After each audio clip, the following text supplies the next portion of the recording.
প্ৰায় 6খনমান জিলা সামৰি আমি বিভিন্ন ধৰণৰ উদ্যোগীসকলক ইয়াত লগ পাইছোঁ আৰু ইয়াত আপোনালোকে ভাৱ বিনিময় আমি যাতে যিটোৱে কৰিছোঁ তাতে আমি স্বাৱলম্বনৰ বাট উলিয়াই ল'ব পাৰোঁ আৰু নিজৰ লগতে আৰু যাতে 10জনক আমি স্বাৱলম্বনৰ বাট দেখুৱাব পাৰোঁ। এটা কথা মনত ৰাখিব যে চৰকাৰী চাকৰি কেতিয়াও কোনো চৰকাৰে সকলো মানুহৰ কাৰণে দিব নোৱাৰে, প্ৰত্যেক ঘৰৰ কাৰণে দিব নোৱাৰে। আৰু দিলে যদি সকলো মানুহে চাকৰিয়ে কৰিব যায় তেতিয়া বাকী কামবোৰ কোনে কৰিব? কৃষি কৰ্ম কোনে কৰিব? মৎস্য পালন কোনে কৰিব? গতিকে সমাজত দেখা যায় এখন ঘৰতে আপুনি চাওক, এখন ঘৰতে প্ৰত্যেকজনৰ চাকৰি বা ব্যৱসায় একেই নহয়। যদি 5জন ভাই ককায়েক থাকে দেখিব প্ৰত্যেকজনৰে বেলেগ। কোনোবাজন টিচাৰ কৰিছে, কোনোবাজনে খেতি বাতিয়ে কৰিলে, কোনোবা আৰ্মিত গ'ল, কোনোবাজন অফিচাৰ হ'ল। আল্টিমেটলি মানুহৰ আমি যদি চাওঁ যে প্ৰাইমাৰী এডুকেশ্যন বা সকলোৱে একেলগেই লৈছোঁ, কিন্তু তাৰ পিছত গৈ সকলোৱে নিজৰ নিজৰ ৰাস্তাটো নিজৰ এইটো বেলেগকে উলিয়াই ল'লে। আৰু সেইটো নহয় যে উলিয়াই ল'ম বুলি উলিয়াই ল'ব পাৰিছে, এইটো ডেষ্টিনি। আমি কি কৰিম আচলতে আমাৰ কপালত লিখা আছে, আমি কি কৰিম সেইমতেই আমি কৰিছোঁ। সেইকাৰণে যিয়ে যিটো কৰিছে সেইটোতে এনকাৰেজ কৰিব লাগে। আপোনালোকে যিটো লাইন বাছি লৈছে, এইটোত এনকাৰেজ কৰি নিজকে আপোনালোকে আৰু আগুৱাই লৈ যাব চেষ্টা কৰক। আমাৰ মানে আপোনালোকৰ প্ৰতি থকা সহযোগিতা তথা শুভেচ্ছা সদায় থাকিব আৰু আশা ৰাখিছোঁ ইয়াতকে আৰু বিগাৰ প্লেটফৰ্মৰ আমি আপোনালোকক লগ পাম। সকলোকে যিটো খনিজ বিপ্লৱৰ যিটো গতি, সেই গতিটোক ত্বৰান্বিত কৰাৰ উদ্দেশ্যে আমি প্ৰত্যেকজন নীল বিপ্লৱৰ একোজন মহান সেনানী হিচাপে আমি আজি গোট খাইছোঁ ইয়াতে। আজি খনিজ বিপ্লৱৰ যি ধাৰা সেই গোটেই ভাৰতবৰ্ষত, পৃথিৱীত তথা আমাৰ ক্ষুদ্ৰ ৰাজ্য অসমত আজি তীব্ৰ গতিৰে ববলৈ লৈছে।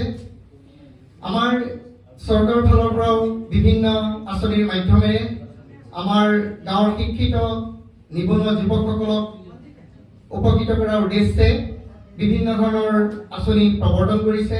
তেনেধৰণে বিভিন্ন আমাৰ আঁচনি ৰাইজে পাইছেও।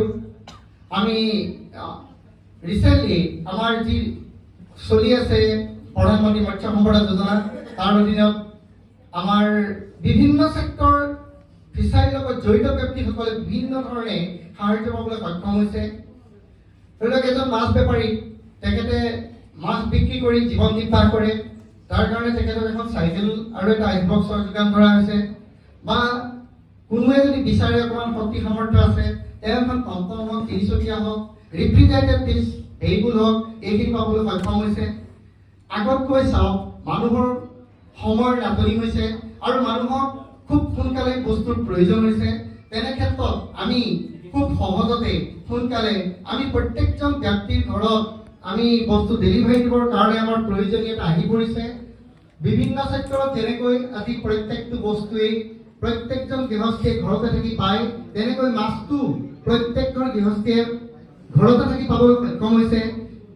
তাৰ কাৰণে আমাৰ এই জনকল্যাণকামী চৰকাৰে যি আঁচনি প্ৰৱৰ্তন কৰিছে, আমি চৰকাৰটোক সেই ফালৰ পৰা ধন্যবাদ জ্ঞাপন কৰিব লাগিব।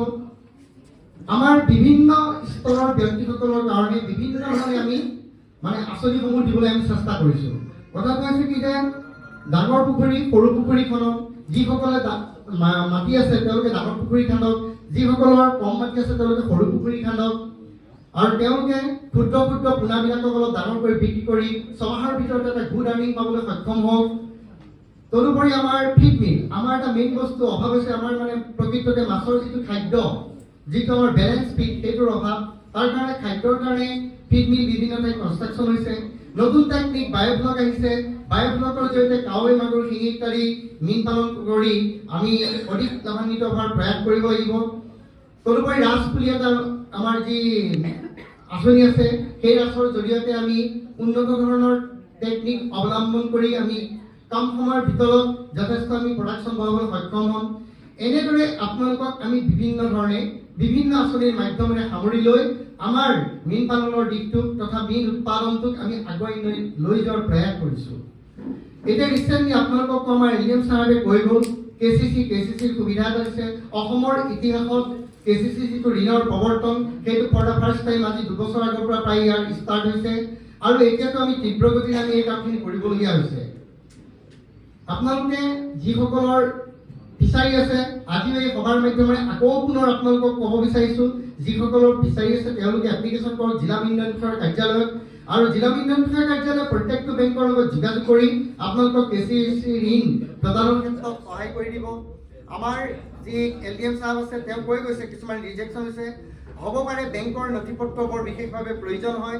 আপোনালোকক মই অনুৰোধ জনাম আপোনালোকে যিখিনি নথিপত্ৰ সেইখিনি প্ৰপাৰলি দিব যাতে ঘূৰি নাহে বা তাত কাটিব নোৱাৰে। গতিকে এনেধৰণে KCC মাধ্যমেৰে আপোনালোকক লোনৰ সুবিধা দি কিছু আগবাঢ়ি লৈ যোৱাৰ প্ৰয়াস কৰিছে। এতিয়া আমাৰ নতুন পদ্ধতি আমি ধৰি লওক ঘৰতে আমি পিছৰ যিটো ভেলুৱেট কৰি আমি আমাৰ ফিছটোক আমি ধুনীয়াকৈ আমাৰ কিছু অন্য প্ৰডাক্টলৈ আমি মানে কনভাৰ্ট কৰি আমি তাৰ পৰা লাভান্বিত হ'ব পাৰোঁ। যেনে আমি মাছ, শুকান মাছ পেকেটিং কৰিব পাৰোঁ, তাৰপিছত আমি কেঁচা মাছো আমি পেকেটিং কৰি এটা ফ্ৰিজত ৰাখি আধা কেজিৰ পেকেট 1 কেজি কৰিব পাৰোঁ।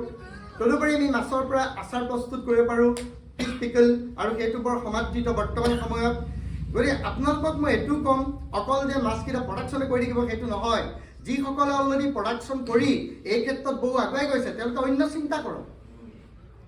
আজি বিভিন্ন ঠাইত যেনেকৈ আমাৰ গেলামালৰ দোকানবিলাক আছে, এগ্ৰিকালচাৰেল চব্জি দোকান আছে, আমাৰ ফিচাৰী দোকান আছে, ঠিক তেনেকৈ আমি ফিচাৰী ছেক্টৰটো আৰু অলপ যদি মডিফাই কৰিব পাৰোঁ, আমি যদি এখন দোকানৰ কল্পনা কৰিব পাৰোঁ, সেই দোকানখন যে ফিছৰ দোকান, আজিকালি যিটো ফিছ কিয়স্ক আজি খুলিছে বিভিন্ন আমাৰ ডিষ্ট্ৰিক্টে, ঠিক তেনেকৈ আমাৰ শিক্ষিত নিবনুৱা 3-4জন যদি লগ লাগি বেছি নালাগে এটা ফ্ৰিজ ৰাখে, তাতে আজিকালি মানুহ কেনেকুৱা যে পৰিয়াল সীমিত, 1 পোৱা মাছ লাগে, আধা কেজি মাছ লাগে, 1 কেজি মাছ লাগে, এনেকুৱা ধৰণৰ পেকেটিং লাগে। ধৰি লওক এটা মাছ মোৰ খাবলৈ মন গৈছে, মাছটোৰ ৱেইট দেখিছোঁ 5 কেজি, কিন্তু মোৰ ঘৰত মানুহ আছে 4টা, মই কিনি আনি কৰিম কি? সেইটো মাছ মোৰ টকা আছে কিন্তু কিনি আনি সেই মাছটো মোৰ লাভ নাই। তেনে ক্ষেত্ৰত মই বিচাৰিম যদি এখন দোকানত আধা কেজি তেনেকুৱা ডাঙৰ পিছৰ মাছ আছে, লাগে কি 500 টকাই লওক, মই গৈ পেকেট এটা কিনি আনিম, ৰেডি টু ফুড প্ৰডাক্ট, মই আনি ঘৰত দিম, ধুনীয়াকৈ বনাই কৰি খাম, সকলোৱে আনন্দ কৰিম। এই যে চিন্তাধাৰাটো, গতিকে মই তেনেকুৱা শিক্ষিত নিবনুৱা যুৱকসকলক তেনেকুৱা কথা ক'ব বিচাৰোঁ, আপোনালোকে 4 আলি চুকত, 3 আলি চুকত তেনেকৈ এখন মাছৰ দোকানৰ কল্পনা কৰক। আমাৰ যাতে ৰাইজে যেনেকৈ ব্ৰইলাৰ বা চিকেন মুৰ্গী বা অন্য কিবা পেকেটিং পায়, আমাৰ যাতে ফিছ পেকেটিং পায়। মই এইটো কিন্তু বিশেষ অনুৰোধ শোণিতপুৰৰ কোনোবা এজন উদ্যোগী যুৱকে এই ষ্টেপটো লওক। ফিচাৰী ছেক্টৰত আপোনালোকৰ যদি আপোনালোকে আগবাঢ়ি যায় অভাৱ নাই।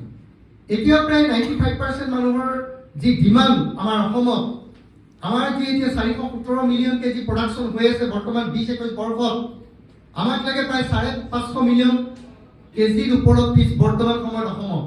এতিয়াও আমি বহুত পিছ পৰি আছোঁ।